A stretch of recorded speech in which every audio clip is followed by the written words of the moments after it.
വീട്ടിലൊക്കെ ഇപ്പൊ ഇല്ലേ ഫർണിച്ചറുകളെ പറ്റി നമ്മൾ ആലോചിച്ച് തുടങ്ങുമ്പോൾ തന്നെ ആദ്യം നമ്മുടെ മനസ്സിൽ വരുന്ന സോഫാസ് ആണ്. കാരണം വീടിനെ വീടാക്കുന്നത് സോഫാസ് ആണ്. ഇവിടെ ഏതൊക്കെ കളക്ഷൻസ് ഡിസൈൻസ് ആണ് ഇപ്പം അവൈലബിൾ ആയിട്ട്? നമുക്കിവിടെ സിമ്പിൾ ആയിട്ട് മുതൽ പ്രീമിയം വരെയുള്ള ഒത്തിരി കളക്ഷൻസ് ഉണ്ട്. നമുക്ക് ഓരോന്ന് നമുക്ക് പരിചയപ്പെടുത്താം. ഇതൊക്കെ എന്ന് പറഞ്ഞാൽ സിമ്പിൾ ആയിട്ടുള്ള കളക്ഷൻസ് ആണ്. അത് ഒത്തിരി ഏരിയ ഇല്ലാത്ത ഇടങ്ങളിലൊക്കെ വളരെ യൂസ് ചെയ്യാം. ഇത് ഒത്തിരി ബൾക്കി ടൈപ്പ് അല്ല. ഈ മോഡല് അവിടെ വേറൊരു മോഡലുണ്ട്. ഈ മോഡലൊക്കെ ആയാലും വളരെ സിമ്പിൾ ആണ്, എന്നാൽ ഒത്തിരി ഏരിയ കവർ ആവില്ല. വളരെ ഒതുങ്ങിയ സോഫയാണ്. ഒത്തിരി വലിയ വർക്ക് കാര്യങ്ങളൊന്നുമില്ല. ഇരിക്കാനും നല്ല കംഫർട്ടാണ്. നമുക്ക് ഇരുന്ന് ചെക്ക് ചെയ്യാം.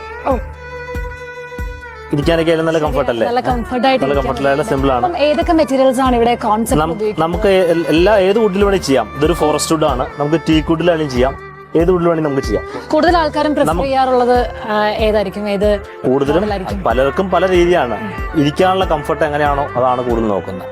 ഇപ്പൊ കംഫർട്ടിന്റെ കാര്യം നമ്മൾ പറഞ്ഞു. കുഷ്യൻസ് യൂസ് ചെയ്യുമ്പോൾ എങ്ങനെയൊക്കെ ആയിരിക്കും കോൺസെപ്റ്റ് ശ്രദ്ധിക്കുന്നത്? നമുക്ക് കസ്റ്റമർ പറയുന്ന ഇപ്പൊ അവിടുത്തെ പെയിന്റിങ്ങിന്റെ തീം അനുസരിച്ച് നമുക്ക് കസ്റ്റമർ പറയുന്ന അനുസരിച്ച് ഏത് കളർ വേണമെങ്കിൽ നമുക്ക് സെലക്ട് ചെയ്യാം. അതിന് വേറെ പ്രൈസ് ചേഞ്ചോ കാര്യങ്ങളൊന്നുമില്ല. ഏത് കളറിലും നമുക്ക് ചെയ്തു കൊടുക്കാം. ആർട്ടിഫിഷ്യൽ ലെതറിലോ ഫാബ്രിക്കിലോ ഏത് ഫാബ്രിക്കിൽ വേണമെങ്കിൽ നമുക്ക് ചെയ്തു കൊടുക്കാം. പ്രൈസിൽ വേറെ ചേഞ്ചോ കാര്യങ്ങളൊന്നുമില്ല. ഇപ്പൊ നമ്മൾ കുറെ കളേഴ്സ് കണ്ടു. കൂടുതലും പേസ്റ്റൽ ഷെയ്ഡുകളാണ് ഞാൻ കണ്ടതും. അപ്പൊ കസ്റ്റമൈസ്ഡ് ആയിട്ട് വരുമ്പോൾ ഈ ഷെയ്ഡുകളാണോ കൂടുതൽ ആൾക്കാരിലേക്ക്? ഇപ്പോഴത്തെ ട്രെൻഡ് അനുസരിച്ച് കൂടുതലും ലൈറ്റ് കളേഴ്സ് ആണ് കൂടുതൽ കസ്റ്റമർ ചൂസ് ചെയ്യുന്നത്. ഡാർക്ക് കളർ അതിനേക്കാൾ കൂടുതൽ ലൈറ്റ് കളേഴ്സ് ആണ് കൂടുതൽ ചൂസ് ചെയ്യുന്നത്. ഇപ്പൊ നമുക്ക് ഇവിടെ ഷോപ്പിൽ നോക്കിയാൽ തന്നെ കാണാം കൂടുതൽ ലൈറ്റ് കളേഴ്സ് ആണ് നമ്മൾ ഇട്ടിരിക്കുന്നത്. എല്ലാം വെറൈറ്റി മോഡലാണ് നമ്മൾ സെറ്റ് ചെയ്തിരിക്കുന്നത്.